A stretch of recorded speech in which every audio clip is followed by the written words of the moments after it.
Hello kabayan, magandang araw kabayan at magandang gabi kabayan. So yung ginagawa pala natin, isan i-repair natin yung pintuan. So iwan ko ba't hindi nag-order. Mayroong bago pala si kabayan pero si kanhan. Pero ang problema, maraming tama. Maliliit pero ang mangyayari, masilyahan ko lahat din. So mas maganda pang i-repair yan kasi ang tamang malaking tama dyan ang banda. So, mayroong tama dun sa may gitna, yung medyo tuldok lang. Tapos blending naman yung fender, tapos yung rear na pintuan natanggal ko na pala yung handle na yan, so ready na yan. Yung pintuan na yan kailangan tanggalin din natin yan kasi pati yung double pumasok, so pinturahan yung double kabayan. So ganun kasimple kabayan, na palo-pala ko na pala yan sa kabayan sa loob. So pinalo-palo ko dyan sa loob yun, tapos sabay hila, gamitan natin ng machine na yan pang hila yan, oh. So hindi pa na final yan, yan ang pang magpa-final niya kabayan yan, oh. Pero pinalo-palo natin yan sa loob nga. Pero pagkatapos yun, final natin, tapos okay na pala yung kabayan, ha. Hindi na i-video natin pag yung gumamit ako ng full machine, yung panghila. Ayan. So sandblast na yan siya. Yung mga may mga kalawang kasing didikit yun sa kabayan, eh. Pag spot mo siya tapos sabay hila, spot sabay hila, mayroong mga kalawang. So gamitan natin ng sandblast. So yan, ready to, masilya na siya kabayan, oh. Yan, oh, di ba? Ganun lang hindi ganung pahirapan natin yung sarili natin sa pagpalo-palo na yan kasi may masilya naman tayo, eh. So repair naman siya, eh. Exempted siya kasi malaking tama din yun. Yan, sabay palo ng masilya, sabay patong ng masilya. So hindi tayo gumagamit ng pagpintuan kabayan, hindi ako gumagamit ng fiber.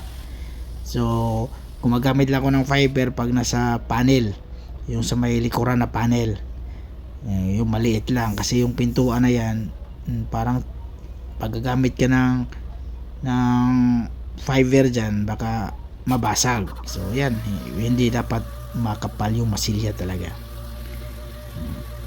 yan. Tapos mayroong machine tayo na pang sanding, so hindi tayo ganong hirap kasi may machine tayo. Tapos may palo-palo, mayroon pang medyo bumukol, paluin natin yan. Tapos sabay patong ulit ng masilya, tapos sabay liha agad ng machine patin, you know.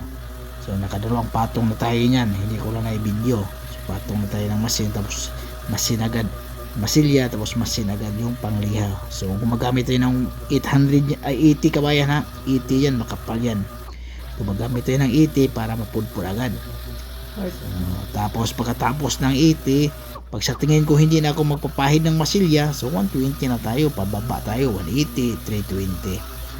Pero hindi yan magpa-final yung machine kabayan, ha. Ipa-final natin ng mano-mano na mahaba, mano-mano na pang sanding natin na mano-mano, tapos mahaba para siguradong pantay yung masilya na yan kasi medyo bumukol yung kanya kabayan, eh.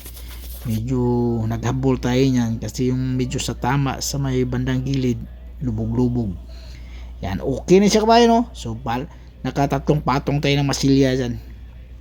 Titingnan lang natin yung kanto sa baba, pantay ba doon sa may pangalawang pintuan din kasi importante yun, eh. Pero tingnan natin, oh, sa baba, hindi na tayo gumamit ng tip dyan, so balansin na natin yan, yan, oh. Gumamit pala ako ng tip. Yan na kabayan, oh. Tingnan mo kabayan, oh. Yan, importante yan, oh. Yung linya na yan. Oh, di ba? Oh, check natin ulit. Tapos sabay punas. Pangkuan pala yung ginamit ko na tubig kabayan. Pang cleaning yan sa kabayan. Pang tanggal ng mga madumi talaga na kuan. Yung tapos na kabayan. Tingnan mo kabayan, oh. So yan, oh. Walang halata. Hindi na halata na mayroong guhit-guhit. Perfect yung trabaho natin, di ba? Kung ganun yung kasalamig kabayan, maraming salamat kabayan. Huwag kasalimutan mo